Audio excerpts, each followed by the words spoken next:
La infancia de Jesús es uno de los grandes misterios no solo en las historias bíblicas, sino también en la fe misma. Los evangelios canónicos apenas nos ofrecen unos pocos detalles, dejando un vacío que nos invita a cuestionar. ¿Por qué la Biblia guarda silencio sobre parte de su infancia, adolescencia y parte de su adultez? Sabemos que Jesús nació en un pesebre, rodeado de humildes pastores y sabios del Oriente, pero ¿qué ocurrió realmente en su infancia? ¿Por qué no hay más relatos de su vida temprana, de sus primeros años de formación? Este silencio divino, aparentemente inexplicable, despierta en nosotros una profunda curiosidad. La Iglesia ha dejado en manos de la tradición y los escritos apócrifos algunos de los secretos de esa etapa, pero la mayoría de las preguntas siguen sin respuesta. Lo que la Biblia omite puede ser tan revelador como lo que nos cuenta, invitándonos a buscar una comprensión más profunda del misterio de Dios hecho hombre. El silencio de los evangelios canónicos sobre la infancia de Jesús es uno de los aspectos más enigmáticos de la narrativa bíblica. Aunque la vida de Jesús es central en la vida de los creyentes, los relatos sobre su infancia son breves y están llenos de misterio. Los evangelios de Mateo y Lucas son las únicas fuentes canónicas que nos ofrecen detalles, pero aún así, los eventos narrados no cubren todo el período de su infancia. ¿Por qué tan pocos detalles sobre los primeros años de Jesús? ¿Qué nos está diciendo este silencio y qué nos ocultan las palabras que sí se mencionan? En el Evangelio de Mateo 2:1-12, se nos cuenta sobre la llegada de los sabios del Oriente, quienes, guiados por una estrella, buscan al rey de los judíos que acaba de nacer. Este relato, aunque fascinante, se enfoca en los sabios, su ofrecimiento de regalos y la amenaza de Herodes, sin profundizar en la infancia de Jesús mismo. Mateo menciona el contexto de la huida a Egipto, un acto protector que aparece en el cumplimiento de la profecía de Oseas 11:1. Pero poco más se dice sobre los primeros años de vida de Jesús. En este sentido, Mateo pone el énfasis en la figura de Jesús como el cumplimiento de las profecías, más que en su desarrollo humano. Por otro lado, el Evangelio de Lucas 2:1-7 presenta una visión más detallada de la infancia, comenzando con el relato del nacimiento en Belén. Lucas describe a María y José viajando a la ciudad de David debido al censo ordenado por el emperador César Augusto. Aquí, la narración resalta la humildad del nacimiento. Jesús, el Rey de los cielos, es colocado en un pesebre, sin un lugar adecuado para nacer. Este es un contraste profundo con la gloria divina que rodea su llegada, un tema que resuena con la enseñanza de la humildad y la pobreza. Además, Lucas relata cómo cuando Jesús tenía 12 años, se perdió en Jerusalén, encontrándose después en el templo conversando con los doctores de la ley. Lucas 2:41-52. Este episodio es único, ya que no se encuentra en otros evangelios. La respuesta de Jesús a su madre María, cuando ella le pregunta por qué se había quedado atrás, es reveladora. ¿No sabíais que en los negocios de mi Padre me es necesario estar? Este versículo es clave, pues marca el primer indicio claro de que Jesús estaba consciente de su identidad y misión divina desde muy joven, aunque su entendimiento aún estaba en desarrollo. A través de estas narrativas breves, podemos ver que, si bien los evangelios canónicos nos ofrecen una visión limitada de la infancia de Jesús, cada detalle está cargado de un simbolismo profundo. Por ejemplo, el nombre Efratá, en hebreo, fruto de la abundancia, alude a la región de Belén o Beit Lehem en hebreo, que significa casa de pan. Si quieres saber más sobre el por qué Jesús nació en esta humilde aldea, te dejo acá arriba y en la descripción el link para que puedas disfrutar del impactante significado de su nombre. Este era un lugar pequeño, pero de gran importancia profética. Este nombre resalta la idea de que, aunque Jesús nació en humildad, su venida traería abundancia espiritual a toda la humanidad. Además, El nombre de Nazaret, que proviene de la raíz hebrea Natsar, el que guarda, simboliza la protección y la vigilancia divina sobre la vida de Jesús. En ambos casos, las palabras hebreas ofrecen un sentido oculto que va más allá de la simple geografía o la historia local. El silencio de los evangelios en cuanto a los detalles de la infancia de Jesús no debe verse como una omisión, sino como una invitación a profundizar en el misterio de la vida de Cristo, a reflexionar sobre los aspectos más profundos de su existencia que quizás aún no estamos listos para comprender por completo. Los evangelios apócrifos, aquellos textos que no fueron incluidos en el canon oficial de la Biblia, ofrecen una visión alternativa sobre la infancia de Jesús. A menudo considerados como relatos fascinantes, pero no autorizados, estos escritos han cautivado la imaginación de muchos creyentes y estudiosos debido a los detalles sorprendentes que revelan sobre los primeros años de vida de Cristo. Aunque los evangelios canónicos apenas mencionan la niñez de Jesús, los apócrifos abren una ventana a un mundo rico en relatos misteriosos y en algunos casos asombrosos. Uno de los evangelios apócrifos más conocidos es el Evangelio de Tomás, también conocido como el Evangelio de la infancia de Tomás. Este texto, que se remonta al siglo II, ofrece una perspectiva de la infancia de Jesús que difiere considerablemente de los relatos bíblicos tradicionales. En este evangelio, Jesús es retratado como un niño prodigio, capaz de realizar milagros desde una edad temprana. En los primeros capítulos se describe a Jesús de unos 5 años jugando con otros niños, pero mostrando una sabiduría y poder sorprendentes. Uno de los episodios más conocidos es cuando Jesús, mientras juega con un grupo de niños, moldea figuras de barro y les da vida, transformando las figuras en aves que vuelan. Este milagro, junto con otros que realiza, como curar a personas y resucitar a un niño muerto, presenta a un Jesús que ya de niño muestra una capacidad sobrehumana, algo que no se encuentra en los relatos canónicos. Por otro lado, el Evangelio de la infancia de Jesús, también conocido como el Evangelio de Pseudo Mateo, es otro apócrifo que nos ofrece una visión diferente de los primeros años del Salvador. En este texto se narra que la Virgen María, al ser madre de Jesús, experimentó una serie de milagros inusuales, como el hecho de que su pesebre brillaba con una luz divina y que su hijo mostraba una perfección sin igual desde su nacimiento. El Evangelio cuenta cómo Jesús, aun siendo un niño, curaba enfermedades, expulsaba demonios y realizaba otros prodigios. Uno de los relatos más sorprendentes es el de su encuentro con un niño que murió mientras jugaba, y Jesús resucita al niño con solo una palabra, dejando atónitos a los presentes. Este tipo de relatos sobre los milagros de Jesús en su infancia subraya su naturaleza divina, pero también nos da una visión de un niño inusualmente sabio y poderoso. Un aspecto fascinante de estos evangelios apócrifos es cómo presentan a la madre de Jesús, María, y su entorno. En muchos de estos relatos se describe a María como una mujer que ya estaba llena de gracia y de virtudes excepcionales. En el Evangelio de la infancia de Jesús, por ejemplo, se narra cómo María vivió una serie de eventos sobrenaturales, como la aparición de un ángel que le da la noticia del nacimiento inminente de su hijo, o cómo las mujeres que la acompañaron durante su embarazo sentían la presencia del Espíritu Santo.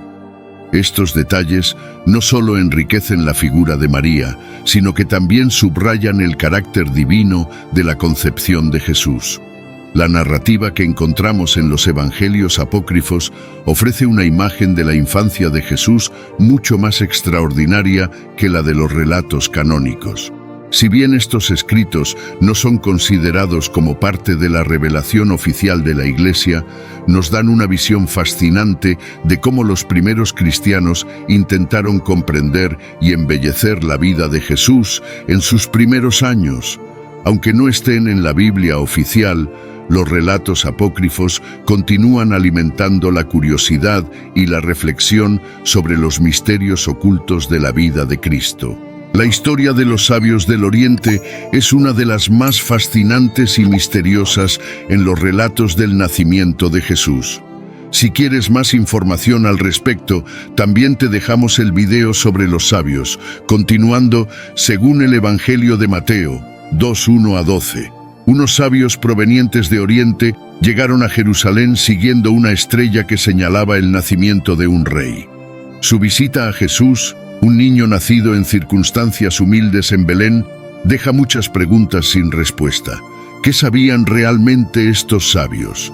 ¿Por qué decidieron emprender un largo y peligroso viaje para adorar a un niño recién nacido al que, aparentemente, solo unas pocas personas reconocían como el Mesías prometido?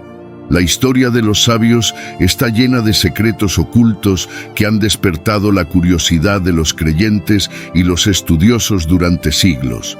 Los sabios, descritos como astrónomos, eran figuras prominentes en la antigua Persia o Babilonia, probablemente pertenecientes a una tradición de estudios astrológicos y espirituales profundamente arraigados en el mundo antiguo. Su viaje hacia Jerusalén, impulsado por la aparición de una estrella inusual, sugiere que no solo seguían señales astronómicas, sino también indicios espirituales. Esta estrella no era un fenómeno ordinario. Muchos teólogos creen que representaba una manifestación divina, algo que iba más allá de las estrellas y planetas en su sentido astronómico. Los sabios, con su conocimiento de los cielos y las escrituras, entendieron que este acontecimiento señalaba el nacimiento de un ser extraordinario, el rey de los judíos, el Mesías prometido. El vínculo de los sabios con los secretos ocultos puede verse en su sabiduría y discernimiento. Aunque eran extranjeros y no formaban parte del pueblo elegido de Israel, ellos estaban al tanto de las profecías que anunciaban la llegada de un Salvador. Esto puede explicarse a través de la influencia de la tradición judía en Babilonia, donde muchos judíos habían sido exiliados siglos antes. El conocimiento de las Escrituras, como las profecías de Isaías, podría haberse transmitido a estas culturas orientales, lo que los habría preparado para reconocer la importancia del evento. La visita de los sabios demuestra que el mensaje del nacimiento de Jesús no estaba destinado solo a los judíos, sino a todo el mundo. La profecía de Isaías 63 es particularmente significativa en este contexto. Y se encaminarán a tu luz los pueblos, y los reyes al resplandor de tu aurora. Esta profecía, que habla de la llegada de la luz divina a Israel, se cumple de manera asombrosa con la venida de los sabios. Isaías anuncia que los reyes y pueblos de las naciones vendrán atraídos por la luz de Dios.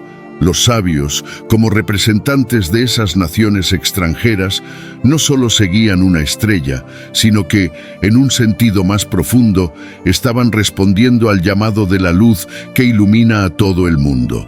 El nacimiento de Jesús, el Rey de los Reyes. El viaje de los sabios revela una verdad profunda. El nacimiento de Jesús no era solo para los israelitas, sino para toda la humanidad. Los sabios representan a las naciones gentiles que, al igual que ellos, son atraídas por la luz de Cristo.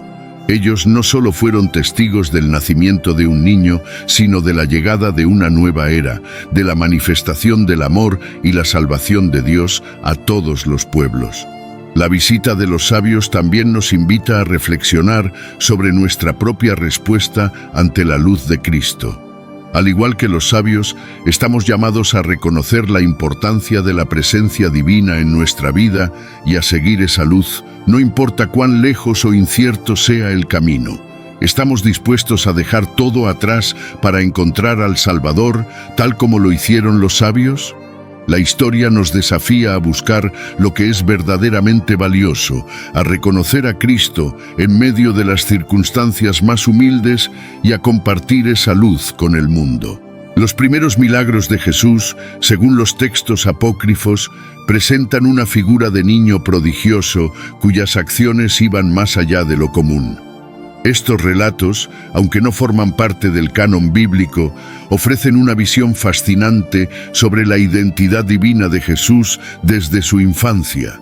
Entre los milagros más conocidos en los evangelios apócrifos, destaca el episodio en el que el niño Jesús convierte figuras de barro en palomas vivas, un evento que aparece en el Evangelio de Tomás. Este milagro no solo subraya la habilidad sobrenatural de Jesús, sino que también tiene un profundo significado teológico, histórico y cultural que refleja el mensaje del Evangelio. En el Evangelio de Tomás, Jesús, siendo un niño pequeño, juega en la orilla de un arroyo y da forma a figuras de barro, las cuales, por su palabra, se convierten en palomas que vuelan. Este acto es el primer indicio de su poder divino y de la conexión especial que Jesús tiene con la creación. En la cultura judía, la idea de que un niño pudiera transformar el barro en un ser vivo es un signo de poder cósmico, recordando el acto de la creación en el Génesis, cuando Dios formó al hombre del barro, Génesis 2:7. La habilidad de Jesús para modelar y dar vida al barro no solo resalta su vínculo con la creación, sino también su autoridad sobre ella, sugiriendo que Él es el Creador encarnado, que posee un poder divino desde el mismo momento de su nacimiento. En el contexto histórico y cultural de la época, estos milagros tempranos también son significativos. Durante los primeros siglos de nuestra era, el pueblo judío estaba bajo el dominio romano, y muchos esperaban un Mesías que los liberara de su opresión. En este ambiente de expectativa, los relatos apócrifos, como el de Jesús modelando palomas, enfatizan no solo su naturaleza divina, sino también su conexión con el pueblo y su misión de restaurar la creación. Los milagros no eran solo signos de poder, sino símbolos de esperanza y redención, como lo sería un Mesías que no solo sanara cuerpos, sino también sanara el mundo entero.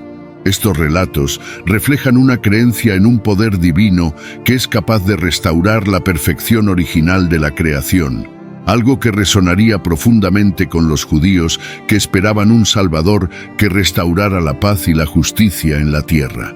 Al profundizar en los significados detrás de estos milagros, también encontramos en las palabras hebreas como Tov y Gesed, que significa misericordia, hay una conexión teológica rica. Tov, que significa bueno, se utiliza a menudo en la Biblia para describir la creación de Dios como perfecta y completa. Génesis 1:31. Al asociar estos milagros con Jesús, quien transforma el barro en palomas vivas, estamos viendo a Jesús como el cumplimiento de la bondad original de la creación, devolviendo la perfección a un mundo caído. En cuanto a Gesed, que significa misericordia, esta palabra encapsula la idea de un amor incondicional y generoso, una compasión divina que se extiende incluso hacia los más pequeños o desamparados. La misericordia de Jesús, incluso desde su infancia, se muestra en su capacidad para curar, restaurar y dar vida, no solo en el sentido físico, sino también en un sentido espiritual. La transformación del barro en palomas puede verse como un acto de misericordia, ofreciendo al mundo algo nuevo, algo que estaba perdido, la bondad original de la creación. Estos primeros milagros de Jesús, como el convertir el barro en palomas, no son solo asombrosos por su naturaleza sobrenatural, sino que también son profundamente simbólicos. Nos muestran a un Jesús que desde su niñez ya reflejaba la bondad de Dios y la misericordia divina.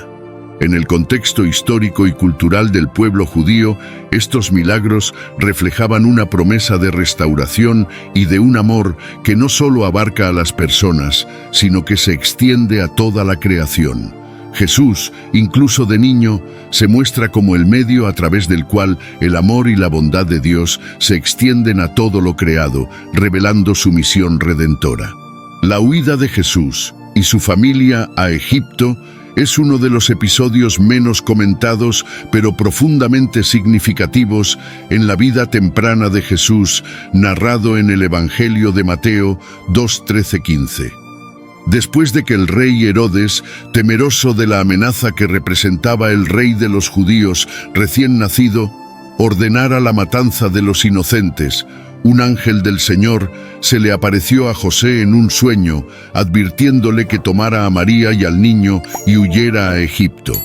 Este episodio no solo revela la protección divina sobre la familia de Jesús, sino que también está cargado de simbolismo que ilumina los planes redentores de Dios. La huida a Egipto es un acto de salvación en medio de la adversidad. En este momento, Jesús aún era un niño vulnerable, pero Dios, a través del ángel, providenció su protección, guiando a la familia en su exilio.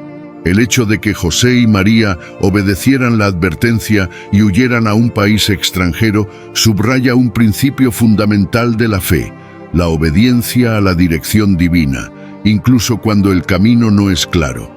Esta huida nos enseña que, a pesar de las adversidades que puedan surgir, Dios está siempre presente, protegiendo a los suyos y guiándolos hacia la seguridad y la plenitud de su propósito. Egipto, en este contexto, adquiere un simbolismo poderoso en la vida de Jesús. En el Antiguo Testamento, Egipto no solo era un lugar de refugio temporal durante momentos de necesidad, sino que también tenía connotaciones de esclavitud, opresión y exilio. Sin embargo, para Jesús y su familia, Egipto representa un lugar de protección y de preservación en medio de la amenaza mortal. De este modo, Egipto se convierte en un símbolo de la misericordia y la provisión de Dios, quien, en su soberanía, guía a su pueblo incluso a lugares que, en un principio, podrían parecer como un escape hacia la opresión.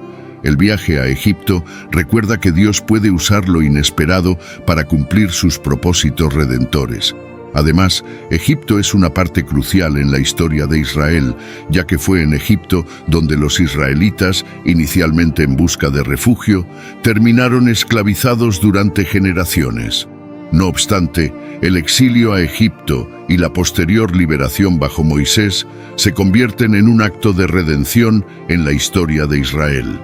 Es en este contexto que se enmarca el significado del nombre Egipto en la Escritura como un lugar de esclavitud, pero también de liberación.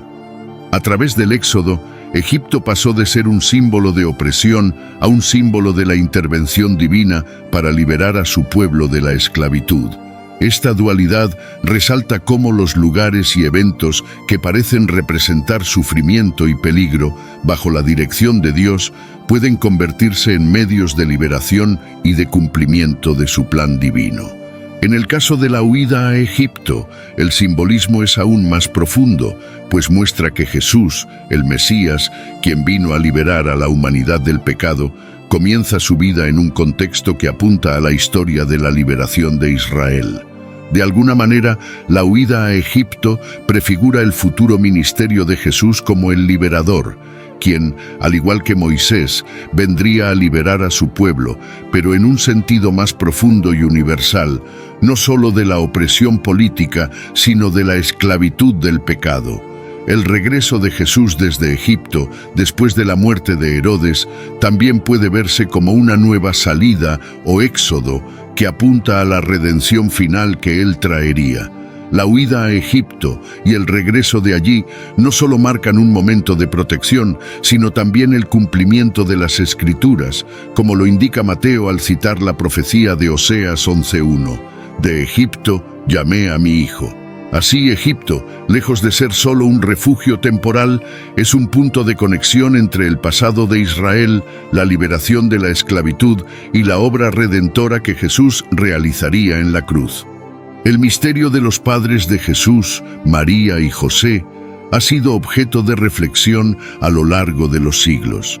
Aunque la Biblia no ofrece detalles exhaustivos sobre lo que sabían o comprendían completamente acerca de la misión divina de su Hijo, hay suficiente evidencia en los Evangelios para sugerir que ambos, de alguna manera, fueron conscientes de que Jesús no era un niño común, pero no en su totalidad. Ambos recibieron revelaciones divinas, pero el alcance de esas revelaciones parece haber sido gradual y progresivo. María, por ejemplo, recibió la visita del ángel Gabriel, quien le anunció que sería la madre del Hijo de Dios, el Mesías esperado. Lucas 1:26-38.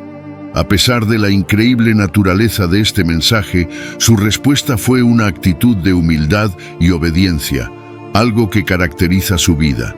En su Magnificat, Lucas 1:46-55, María expresa su reconocimiento de la grandeza de Dios, pero no se muestra como alguien que tiene una comprensión completa del futuro de su Hijo.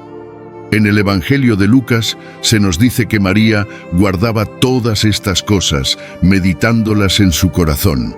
Lucas 2:19, lo que sugiere que, aunque sabía que su hijo era especial, aún había mucho misterio que desentrañar.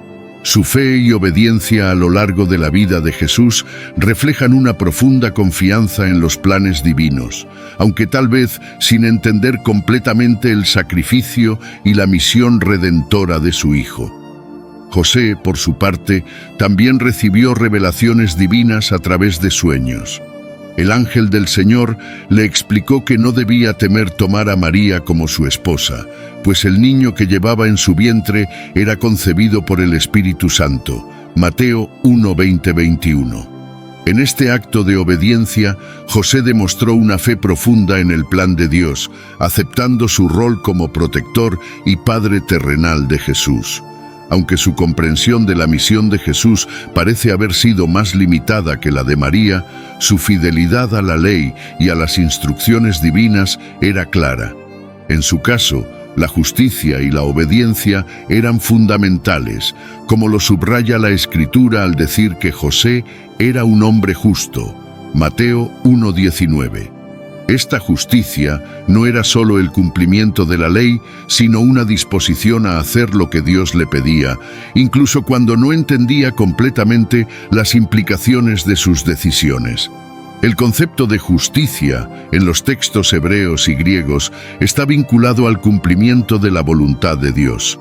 En hebreo, la palabra tzedek, justicia, se refiere a la rectitud y la fidelidad a la ley divina, mientras que en griego el término dikaiosune enfatiza la acción correcta, que es la obediencia a Dios.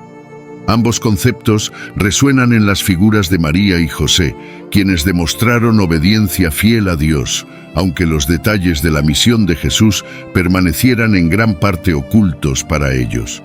En cuanto al poder oculto de María, la figura de la llena de gracia, Lucas 1:28, va más allá de una mera descripción de su bondad. María, como llena de gracia, poseía una relación única con Dios, una elección divina que la preparaba para ser la madre del Salvador. Esta gracia no solo la hizo receptiva a la voluntad de Dios, sino que también le otorgó una fortaleza especial para enfrentar las pruebas que vendrían, desde la huida a Egipto hasta la angustia al pie de la cruz. El poder de María, aunque no se muestra de manera ostentosa, es uno de discernimiento, de silencio y de profundo amor y obediencia a Dios. Ella, como la madre de la Iglesia, desempeña un papel esencial en la formación de Jesús, guiando y acompañando su crecimiento y su misión desde su infancia. María, como llena de gracia, no solo estaba destinada a ser la madre de Jesús en términos físicos, sino que su rol espiritual era central en la obra redentora de Cristo. Ella no era solo un receptáculo de la gracia, sino una colaboradora activa en el misterio de la salvación, un modelo de fe y obediencia para todos los creyentes. A través de su amor y su obediencia, María desempeñó un papel que no solo fue crucial en la infancia de Jesús, sino en toda su misión redentora. El episodio del niño perdido en el templo, narrado en el Evangelio de Lucas 2:41-50, es la única referencia bíblica que nos ofrece una visión del joven Jesús, un momento fundamental que marca el paso de la infancia a la adolescencia. En este relato, Jesús, a la edad de 12 años, se encuentra en Jerusalén con sus padres para la celebración de la Pascua. Después de la festividad, cuando José y María emprenden el regreso a Nazaret, se dan cuenta de que Jesús no está con ellos. Lo buscan durante 3 días y finalmente lo encuentran en el templo, conversando con los maestros y asombrando a todos con su comprensión. La sorpresa y el desconcierto de María y José ante el comportamiento de Jesús son comprensibles. No solo es su hijo, sino también el niño que, según la promesa divina, será el Salvador. Sin embargo, Jesús, al encontrarse con sus padres, pronuncia unas palabras que nos revelan un profundo despertar de su conciencia. ¿Por qué me buscabais? ¿No sabíais que en los negocios de mi Padre me es necesario estar? Lucas 2:49. Estas palabras marcan un punto de inflexión en la vida de Jesús. A pesar de que era un niño, ya muestra una conciencia clara de su relación especial con Dios, a quien se refiere como mi Padre, y una comprensión de que su misión tiene un propósito divino que trasciende las preocupaciones terrenales. El simbolismo detrás de las palabras de Jesús es profundo. Al decir, en los negocios de mi Padre me es necesario estar, Jesús no solo está revelando un entendimiento precoz de su identidad divina, sino también un sentido de obligación espiritual. La frase, en los negocios de mi Padre, hace alusión a su vocación, la cual se encuentra en sintonía con la voluntad de Dios, su Padre Celestial. Aquí, el joven Jesús está mostrando que su vida no está guiada por los intereses humanos, sino por una misión superior, y que incluso, a una edad temprana, su destino ya está sellado. Será el Mesías y Redentor del mundo. Este incidente es también un indicio del despertar de la conciencia de Jesús sobre su misión divina. Aunque, como nos dice Lucas, su madre guardaba todas estas cosas en su corazón, Lucas 2:21. Este momento resalta la madurez espiritual de Jesús. Es probable que, durante su infancia y adolescencia, Jesús haya vivido como cualquier otro niño de su tiempo, en obediencia a sus padres y aprendiendo de ellos. Sin embargo, en el templo, ante los maestros, surge un despertar profundo y una comprensión que va más allá de la enseñanza humana. Jesús, a los 12 años, empieza a tomar conciencia de su misión redentora, un destino que lo llevará a la cruz para salvar a la humanidad. La reflexión sobre este momento subraya el inicio de la autorrevelación de Jesús.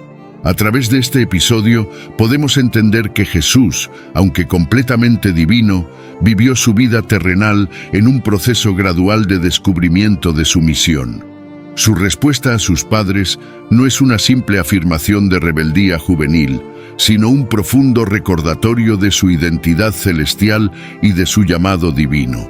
Este despertar de la conciencia en el templo no solo marca un paso en el crecimiento de Jesús, sino que también nos invita a reflexionar sobre cómo, a veces, el plan divino en nuestras vidas se va revelando progresivamente y nos reta a seguir esa llamada, incluso cuando no entendemos por completo su magnitud.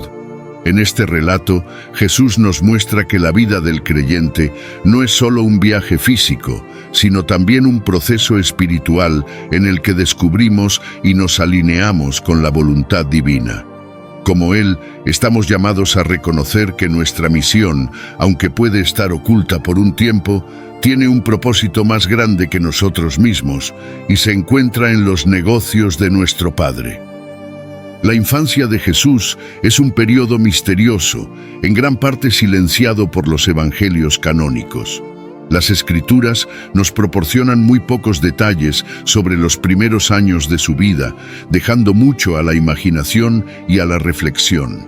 Sabemos que Jesús nació en Belén, que fue visitado por los magos del Oriente y que la familia huyó a Egipto para escapar de la matanza de los inocentes ordenada por el rey Herodes.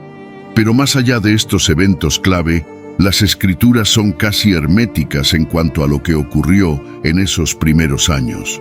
Los evangelios de Mateo y Lucas nos presentan a un Jesús nacido en circunstancias humildes, pero sin entrar en detalles exhaustivos. La idea de un Mesías nacido en un pesebre, rodeado de humildes pastores y adoradores, y no en un palacio real, es un misterio que subraya la paradoja de la venida del Hijo de Dios al mundo. Sin embargo, más allá de la sencillez de su nacimiento, la Escritura también nos muestra indicios de la divinidad de Jesús desde su niñez, como en el episodio del niño perdido en el templo, Lucas 2:41-50, donde Jesús demuestra tener una conciencia temprana de su misión divina. Sin embargo, estos momentos de revelación son escasos y cargados de simbolismo, invitándonos a la reflexión. Lo que realmente sabemos de la infancia de Jesús está teñido de misterio. Sabemos que María, su madre, fue una mujer de fe, que cumplió el rol de guardiana de este niño, que no solo sería su hijo, sino el Salvador del mundo. José, su padre adoptivo, también mostró una obediencia ejemplar a los designios de Dios, siguiendo las instrucciones del ángel para proteger a su familia. A través de su vida y acciones podemos ver el cumplimiento de las promesas mesiánicas, pero también se revela el silencio divino que rodea la vida temprana de Jesús. Esto nos lleva a la reflexión sobre los misterios divinos que permanecen ocultos. El hecho de que haya aspectos de la vida de Jesús que no estén revelados, lejos de ser una limitación, es una invitación a vivir con fe. En los Evangelios, Jesús constantemente nos reta a vivir sin necesidad de tener todas las respuestas, a confiar en la voluntad de Dios, incluso cuando no entendemos completamente sus planes. El silencio sobre su infancia y los misterios que nos rodean en nuestra propia vida nos llaman a poner nuestra confianza en Dios, sabiendo que, en su tiempo, Él revelará lo que necesitamos saber. La fe no requiere tener todas las respuestas, sino la disposición para confiar en lo que Dios ha revelado y seguir adelante con obediencia. Como María y José, estamos llamados a ser fieles en lo que se nos ha mostrado, confiando en que lo que permanece oculto tiene un propósito divino. A través de la infancia de Jesús se nos enseña que los caminos de Dios no siempre son evidentes, pero que su plan es perfecto y lleva a la redención. En conclusión, lo que sabemos sobre la infancia de Jesús es solo una fracción de lo que Dios podría habernos revelado. Sin embargo, en ese silencio divino estamos llamados a vivir con fe, confiando en que lo que no se revela tiene un propósito mucho mayor que nuestra comprensión humana. Este misterio no es un obstáculo para nuestra fe, sino una invitación a caminar con confianza hacia lo que aún está por venir. Señor, te damos gracias por la oportunidad de explorar los misterios de la vida de Jesús, especialmente aquellos que permanecen ocultos.